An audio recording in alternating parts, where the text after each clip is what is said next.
важна форма нашего одевания. Допустим, нас все время призывают на харинаму, ну летом, соответственно, выходить как-то по форме одетым в тхоти, с тилоками. Насколько это важно, или это самое главное, что мы выходим, то есть на харинаму, в какой одежде, не важно.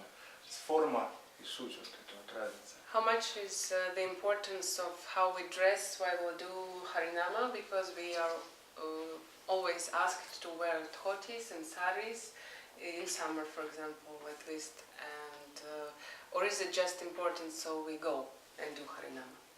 Who asked? Ну, разные преданные from England, from the devotees different that devotees see us in pictures, they say that we are like. Who? Кто конкретно? Авадут Махарадж точно. Авадут Махарадж. Авадут Махарадж. Then? Что там кривит душой? Then you are putting me in some situation. Тогда вы ставите меня в неловкое положение. But I heard from Srila Govinda Maharaj one answer about dressing or not dressing. Я слышала от Говинды Махараджа один ответ по поводу одевания или не одевания. Srila Govinda Maharaj once he told me personally walking in Navadvip Dham. Он однажды лично мне сказал, когда мы в Навадвип Даме гуляли. Those who dress dhoti, kurta, tilak and all the forma. Все те, кто одевают дхоти, тилак, уносят все эти формальные атрибуты. For preaching. Для проповеди. They are doing okay. У них все хорошо. Those who doesn't dress because they don't feel qualified or some reason they don't feel proper. А те, кто не одеваются по той причине, что они чувствуют себя недостойными, недостаточно достигшими того уровня, когда можно одевать такие вещи на себя. They are okay too. Они тоже в порядке. Then both, I mean, when we have Harinama with people dressing dhoti, kurta, and people dressing jeans or some nice clothes, because I can see here everybody likes to dress nicely. Когда мы делаем харинаму, одевшись в дхоти, или когда мы делаем харинаму в джинсах и в куртке, я вижу, что здесь все одеваются очень прилично. And I didn't come here to give the standard how you gonna preach. И я приехала не для того, чтобы провозглашать какие-то стандарты, как вам проповедовать. Because I'm taking advices and instruction from Srila Avadhuta Maharaj. Потому что я руководствуюсь тем, что говорит Авадут Махарадж. He told me to dress jeans in some circumstances. Потому что он мне сказал в некоторых ситуациях одевать джинсы. I never dressed jeans before. Я раньше не одевал джинсы никогда. Then if he tell me don't dress dhoti, I don't dress dhoti. Поэтому, когда он мне говорит дхоти не одевать, я не одеваю дхоти. If he tells me dress dhoti, I dress dhoti. А когда он говорит мне одевать, тогда я одеваю. Then my life is easy. Поэтому моя жизнь простая. I just obey him. Я только подчиняюсь. But when I see Riga pictures in the winter, но когда я вижу фотографии Риги из зимнего периода, I really like it. Мне очень нравится. Like dressing like a gentleman, like European style, very well dressed. Когда можно одеться как джентльмен по-европейски. I like that. Мне очень нравится. Because also when you dress and prabhus and ladies and didis, when they dress nice. Потому что когда прабху и диди одеваются красиво, прилично. Then people can relate with their lives also. Тогда люди находят в этом отклик, они могут себя увидеть в них. They can see, oh, they're like me. И они могут увидеть и подумать, о, они такие же, как и я. Because dressing means a lot of identification. Потому что одежда очень много значит для идентификации. When we see someone dressing like us, we have some immediately we identify ourselves with that group. Когда мы видим, что кто-то одет как мы или как нам нравится, то мы сразу себя причисляем как бы к этой группе. But you were doing here this balance, then I think it's all right. Если мы делаем и у нас все в порядке, то можно поддерживать такой порядок. When I see in the winter devotees, they're so handsome and so nice dressing. Зимой я вижу, что преданные все такие ухоженные, красивые, мужественные. Then wow, this is so nice to see. И я восхищаюсь, мне нравится такое видеть. But also when we see like a big group of devotees dressing dhoti and kurta, it's also nice. Но когда мы видим большую группу преданных в дхоти и курта, это тоже красиво. So I think like time, place and circumstance. Все Kala зависит, Patra Desh. все зависит от места, времени и условий. This is important and mainly to follow the local leader, then life becomes easier. И это очень важно, особенно важно следовать лидеру местному, и тогда жизнь становится легче. I feel we have to make this balance, sometimes showing like regular people, Надо поддерживать баланс, иногда показывать, что вы обычные люди, and sometimes showing like we are religious. иногда показывать, что мы религиозные. I mean, we are dressing some religious uniform. Что мы одеваемся в какую-то религиозную одежду, то есть чередовать. But so many people, I heard like so many people, and mainly men, gentlemen, Я слышала, что многие люди, особенно мужчины, when they see our dhoti, they say, if I have to dress this, I'm not joining this religion. многие мужчины говорят, что когда видят дхоти, что если мне надо одевать это, я не вступаю. Ladies, they have sari. Sari for ladies, no problem, because sari is beautiful. Сари для девушек это никогда не составляет проблем, потому что это красиво. Some socialite lady, they can dress sari in some party. We've seen that. То есть какие-то женщины, они одевают сари на вечеринки высокие, в высоком обществе.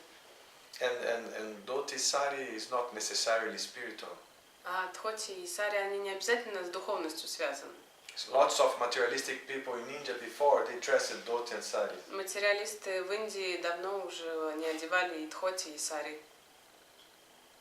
Then Avadutta Maharaj, he is a genius, so he knows when to dress, when not to dress. He knows how to play this game because he is a powerful preacher.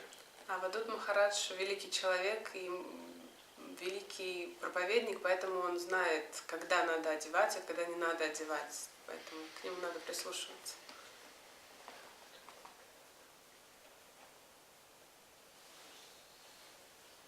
Следующий вопрос. Indeed, I'm feeling a little happiness that I'm dressing jeans and some regular clothes. Иногда он радуется, что ему можно одеть обычную одежду, джинсы и куртку. But also I like to dress this sannyas dress because I feel also.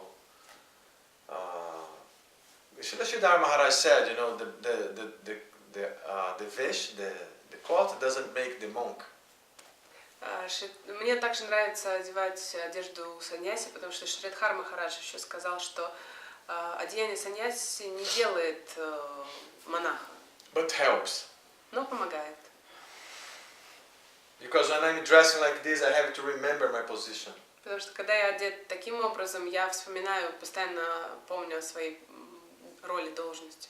If I'm just someone in the crowd, then I can become a little confused. Когда я один из толпы и одет так же, я могу сам запутаться. So the uniform is always a warning.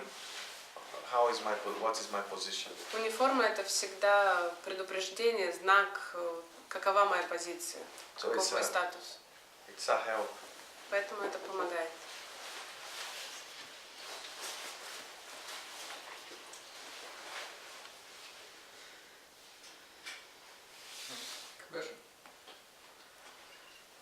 Много раз звучало то, что этот путь не усыпан лепестками роз. Можно об этом поподробнее? Many times we have heard that this path we have chosen is not covered in rose petals. And Sajjan would like to hear more about this idea, this conception. What does it mean? Yeah, Srila Sridhar Maharaj, I heard from Srila Goswami Maharaj that the Krishna consciousness is the most heinous war you could ever imagine to fight. От Госвами Махараджа я слышал слова, что сознание Кришны это самая яростная война, в которой можно сражаться. This is an internal war. Это внутренняя война. And sometimes this is not very palatable to tell everybody. И иногда это не совсем уместно об этом говорить всем. That's why the slogan was chant Hare Krishna and be happy. Поэтому слоган был «Впойте Харе Кришна и будьте счастливы». Well, we are all waiting. Мы to be happy. все ждем, чтобы быть счастливыми. But we have an internal war to fight until we get to the stage where we have like a highway. Но до тех пор, пока мы достигнем того уровня, где нас ждет просто прямая шоссе, прямое к счастью, нам надо побороть эту войну, которая внутри у нас происходит. The practitioner life has many obstacles, and those obstacles they are not easy. Sometimes they are challenging. Жизнь практикующего наполнена испытаниями и трудностями, и многие из них достаточно очень трудны. But also I understand, like, okay, this is not rose petals. It's not covered of rose petals. Но также мы должны понимать, что хорошо, эта дорога не усыпана лепестками роз. But if you know that it's not, it's full of thorns and rose petals and some thorns and sometimes thorns hidden, and you step. But if you know the troubles, then it becomes a challenge. Но когда ты знаешь, что это так, что иногда где-то будут шипы, иногда где-то лепестки, иногда где-то скрытые шипы, иногда где-то совсем трудно, но ты знаешь, что это так, тогда это становится как бы вызовом определенным. And also I understood, like, getting older and getting some age, I understood that life is hard anyway. И с возрастом я понял, что жизнь трудная в любом случае. Life is hard in Krishna consciousness or out of Krishna consciousness. Жизнь трудна в сознании ты Кришны или не в сознании Кришны. Doing business is like just rose petals. Разве вести бизнес, заниматься бизнесом это только розовые лепестки? Every condition in life is like sometimes rose petals and sometimes thorns. Каждое состояние в жизни, каждое действие это иногда лепестки, а иногда шипы. That being married is just rose petals?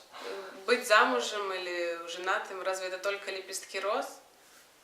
Being sannyas is just rose petals? Быть саньяси только розовые лепестки? No, we have both sides always. Всегда есть обе стороны. But when you join Krishna consciousness, it's not even physically or materially saying, it's the internal conflict that it's very hard. Но когда ты попадаешь в сознание Кришны, это даже не внешнее проявление, а именно внутреннее состояние, которое тяжелое. The sensation that you understood the message, but you were unable to reach the target, to reach the goal. Состояние, когда ты понимаешь послание, но не можешь достигнуть этой цели. But we are beginners. Но мы все начинающие. Beginning starts with faith. И все начинается с веры. Then sadhusanga. Потом садхусанга.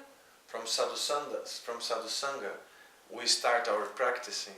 И с садхусанга начинается наша практика. Then there is the process of bhajana kriya. We start cleaning our hearts and the mirror of the mind.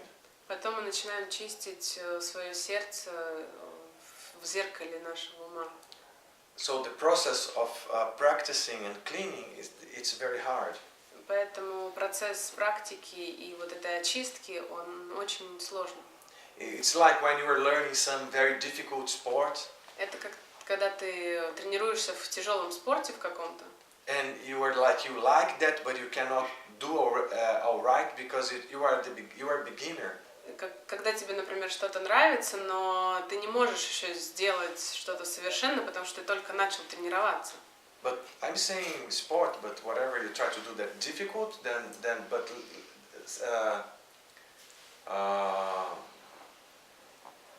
gradually you start getting some strength in your legs. Я привожу в пример спорт, но это может быть любое сложное задание, которое вы делаете.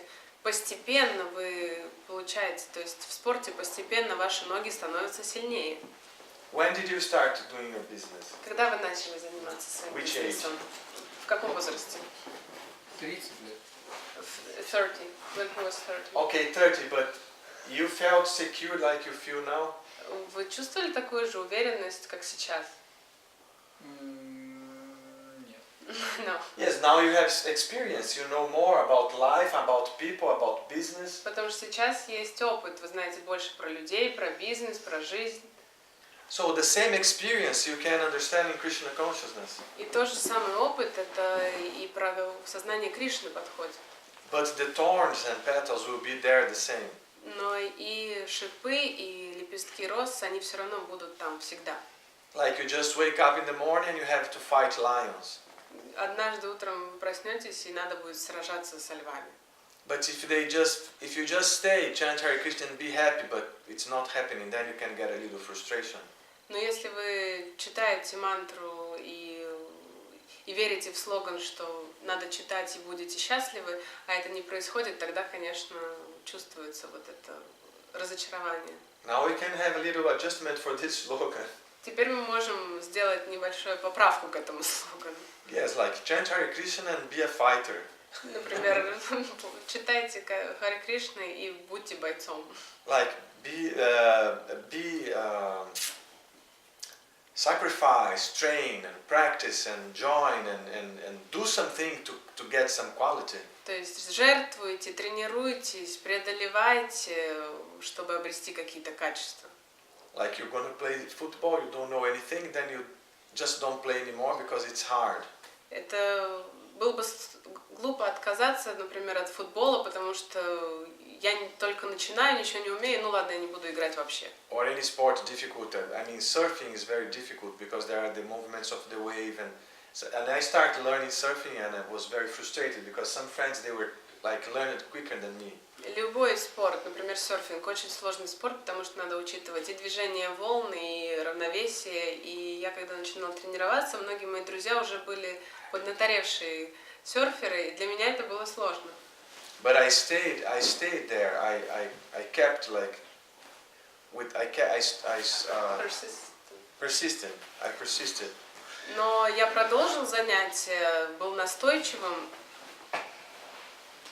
Then naturally I got some skills and then naturally I started having more confidence and I had some pleasure. И естественным образом у меня появился опыт, более хороший навык, и таким образом и возросла моя уверенность, и я стал лучше в этом.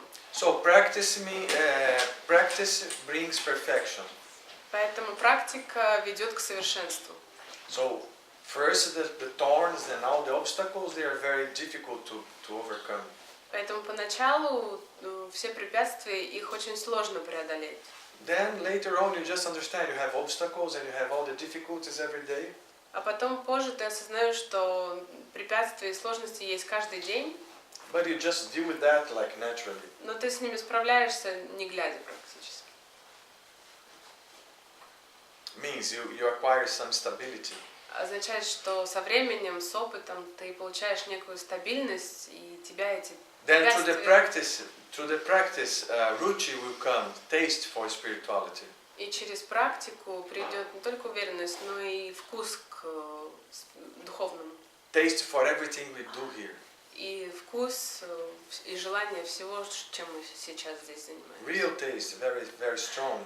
Настоящий, очень сильный вкус. First it becomes, it's not ruchi, I think I forgot the name. Он забыл название, это не ручья.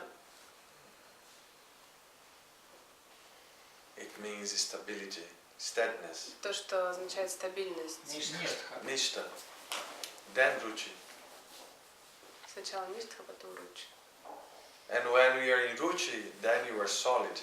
И когда мы в состоянии ручи, тогда вы как кремень. So this is a process, we have to follow the process. И этот процесс, надо его весь пройти. And it doesn't matter what, you just keep going. И просто надо продолжать идти, несмотря ни на что. That's why the fundamental basis, the shlokas, that gives you strength to proceed. Поэтому фундамент — это шлоки основные, которые дают тебе силы продолжать идти. Very important. Они очень важны. I mean, here I see just very mature people. I'm just saying for you, but I see you are stable as much as I can understand. Я это вам рассказываю, но в принципе я вижу, что вы здесь все достаточно стабильны, все But достаточно взрослые. newcomers, they will need this kind of nourishment. Otherwise, they will live in the first obstacle.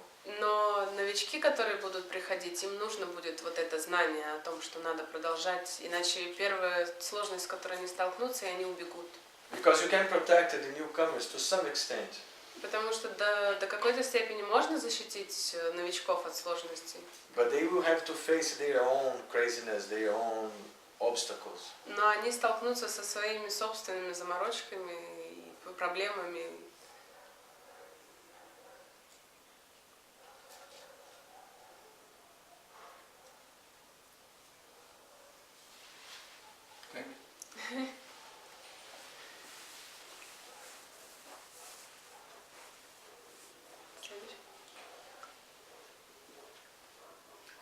Врача, я задал, наверное, вопрос о том,